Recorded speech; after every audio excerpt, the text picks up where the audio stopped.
سلامونه او ښې چارې خدای دې وکړي چې ټول به جوړ او روغ یاست. افغان زه یم. نن تاسو ته د خطاطۍ د 5مې برخې په باره کې معلومات درکوم. په تیرو برخو کې موږ له الف څخه تر ی پورې الفاظ تمرین کړل. اوس مرکب الفاظ تمرینوو. مرکب الفاظ دې ته وایي چې الفاظ څه ډول سره مشلي، یعنی څه ډول سره یو ځای کیږي، په کوم ځایو کې سره یو ځای کیږي، کم الفاظ سره یو ځای کیږي. پر دې باندې په دې ویډیو کې کار کوو. ستاسو څخه هیله کوم چې افغان ری چینل سبسکرایب کړئ ترڅو د خطاطۍ ترڅنګ تاسو ته د نورو تعلیمي پروګرامونو په باره کې هم معلومات حاصل شي.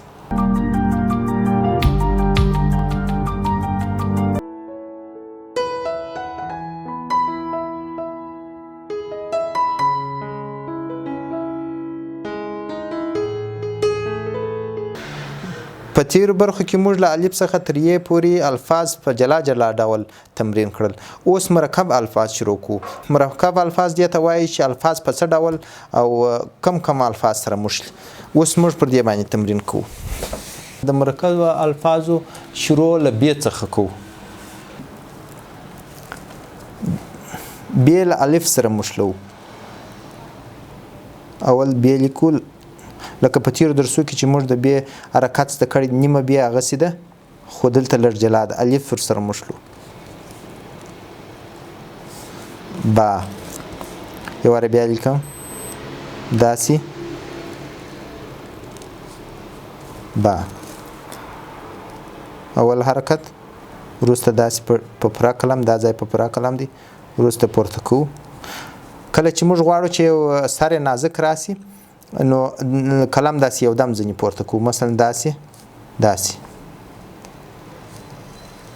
نو دا باسو. اوس ب له جم سره مشلو.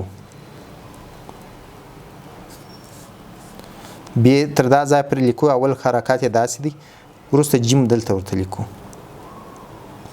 داسې. بل حرکت یعنی بی ملجم سره مشلول. یو بل حرکت داسې هم دی چې بیو جم سره مشلول کیږي داسې.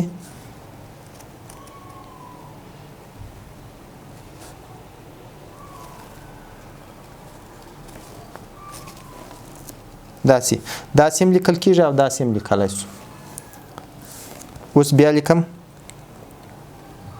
ب اول حرکت،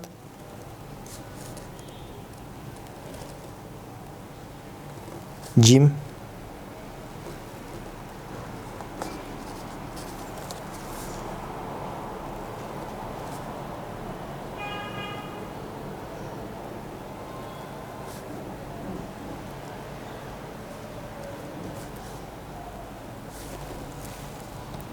اوس ب له دال سره مشلو. قلم دلته ږدو. اول حرکت وروسته داسې یو واره بیا دا لیکم. اول حرکت دال داسې، یعنی ب یو واره داسې لیکو. تر دې ځایه په پوره قلم ده، وروسته سر یې نازک دی، د دې ځای څخه شروع کوو. وروسته داسې سیده او دلته داسې.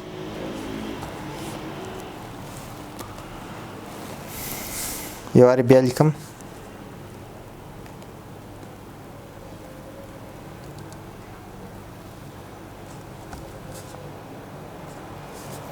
اوس ب له ر سره مشلو. داسې وروسته داسې یو واره بیا لیکم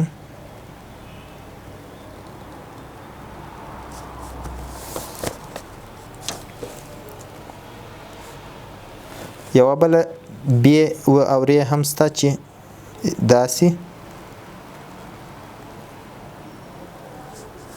دا ری هم په پښتو کې کارول کیږي. اوس ب له سین سره مشلو. داسې تر دې ځای پورې حرکات سره برابر دي، وروسته سین دي.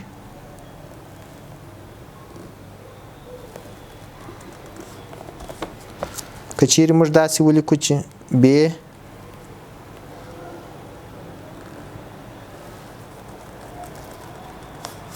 داسې هم لیکای شو خو دا باید دا ځای سره برابر وي.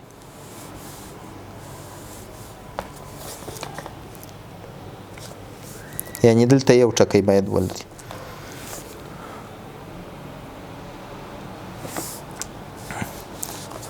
اوس بیا له صفات سره مشلو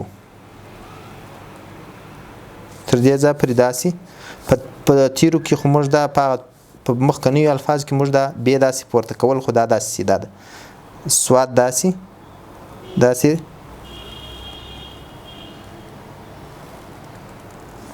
د سواد او د سین دغه برخه سره برابره ده په لیکلو کې فرق نه لري سره. یو وار بیا لیکم بل حرکت داسې وروسته داسې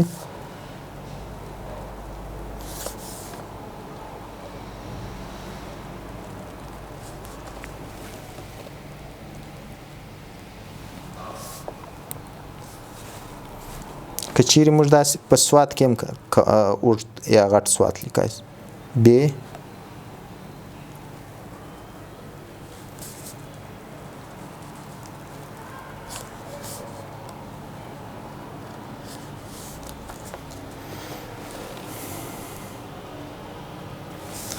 توا اوس ب او توا سره مشلو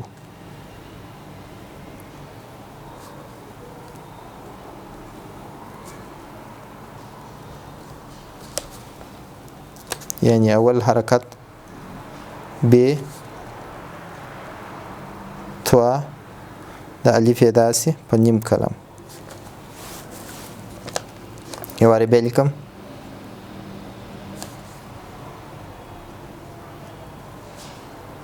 الف نیم کلم